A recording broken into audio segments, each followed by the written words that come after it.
Hello everyone, it's great to see you. Today we're actually going to another part of the United States, another state. This state is really famous. Those of you guys outside of the United States might think of this state first before any other state. If you are thinking about the US, today we are going to California, baby.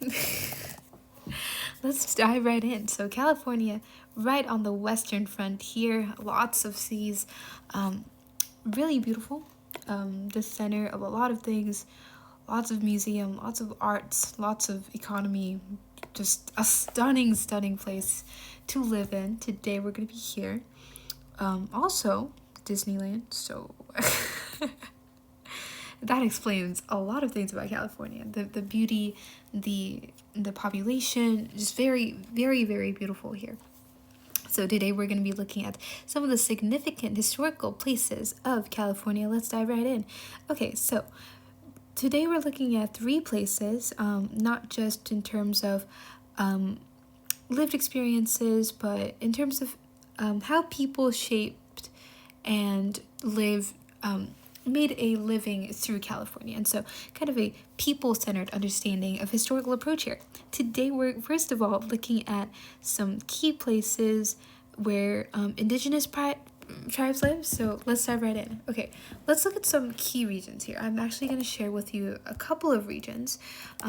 First of all, let's go to Central Valley of California. So Central Valley is a wide plain that's like thus. And this was actually a home to a lot of different indigenous nations, this place, and as we will see, the Northern Coast, Sierra Nevada, and the Channel Islands. Let's actually look at them one by one. The Northern Coasts.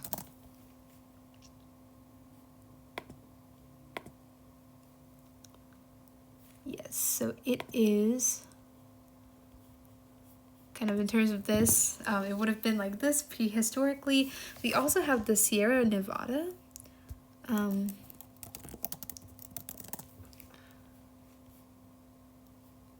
this is a mountain range in the United States of America, right around California. And so very beautiful here. Lots of indigenous nations lived in this place because it was a really good water source.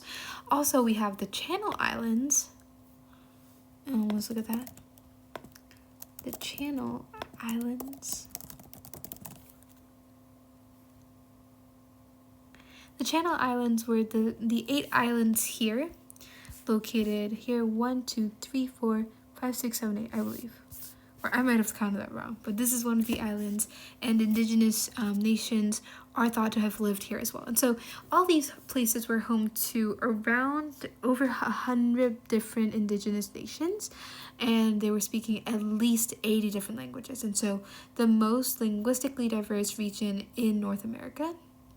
We have tribes like Yurok, Miwok, the Tongva, and the Ohon that managed their life through a fire ecology.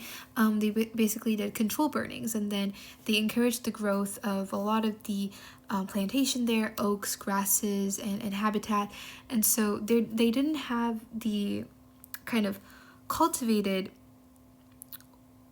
that kind of farms that we had in this sense, but they also didn't just walk through empty spaces. They had kind of small cultivations of oak groves, and they had built-in fishing traps, and they also created marine trade routes along where they were living. So really interesting here.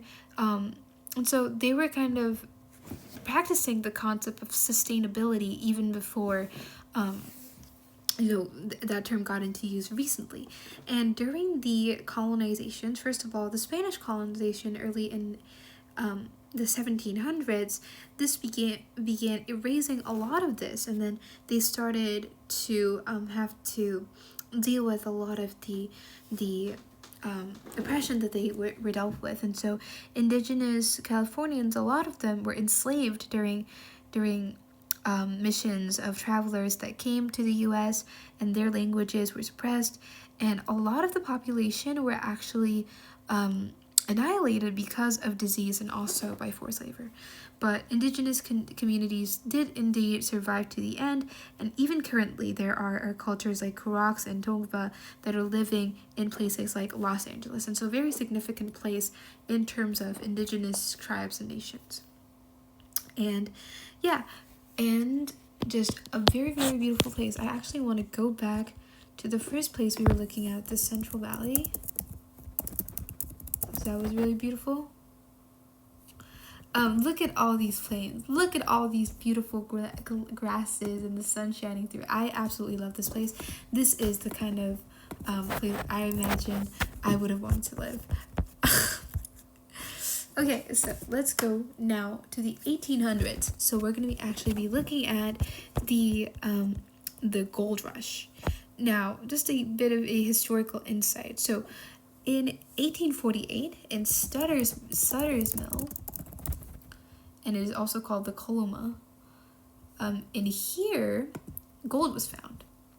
And you know what people do about gold? They love it. And so this ignited the California gold rush. And so it passed all the way from Mexico to US to control this part of the land. And it also influenced the Mexican-American War. And between 1849, when it was first discovered, to 1855, so in a span about 6 years, 300,000 people came.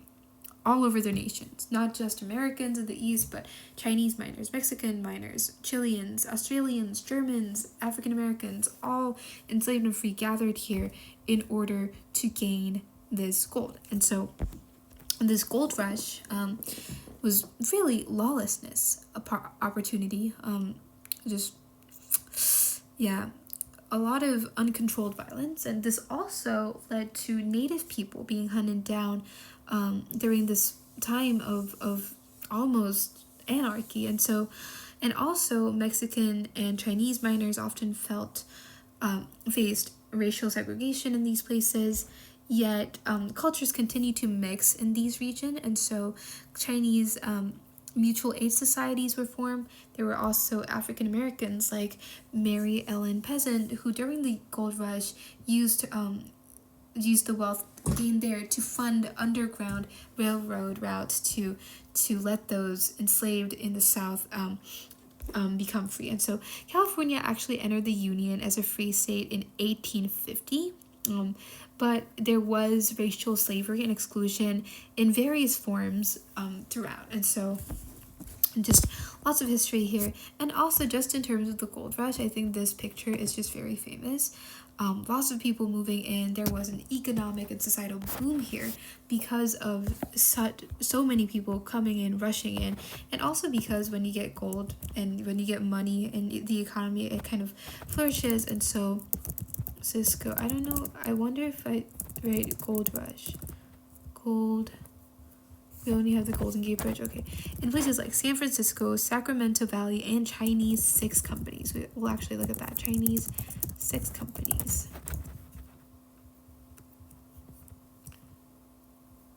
Yes, so the Chinese Consolidated Benevolent Association was a mutual aid group for Chinese immigrants who came during I'm very, very sorry. During the gold rush. So very interesting to look at. Okay, now the next place and the last place we're going to be looking at today is very, very recent and in the 1900s. And I actually don't think I was able to share a lot about the 1900s, 20th century things with you guys. And so very excited to look here. We're just going to be looking comprehensively. Yes, is this it is the one in California. So Central Valley, we did just look at it, but let's look at some of the cities here. So Central Valley has become a very, very powerful agricultural region across the world. It is actually built right next to the Sacramento River, very good for agriculture. So you see huge lands dedicated to agriculture. Also built on a lot of irrigation projects that are funding waterways into these systems, also on cheap labor as well from immigrants all over the world. A lot of the workers are Mexican, Filipino, Japanese, and also Central American migrants that came in during the 1900s. And even the Bracero program, that ran from 1942 to 1964, imported millions of Mexican workers under really fragile protections and very bad working conditions. And so the workers' unions just did not exist back then. But in 1960, some Mexican workers were actually able to lead the United Farm Workers that led to massive boycotts for farm labor justice, and this led to a multiracial coalition among especially Filipino and Mexican workers here in Delano in particular.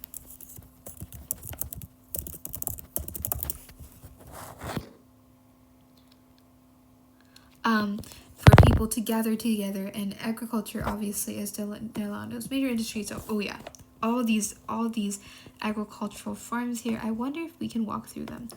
Let's see a bit of this. Yeah, so huge agricultural place currently as well. And Los Angeles right now, in terms of urban transformation, let's go to Los Angeles, has become a symbol of Western modernity. I think cars, movie, aerospace, significance for its architectural beauty, for artistic development as well.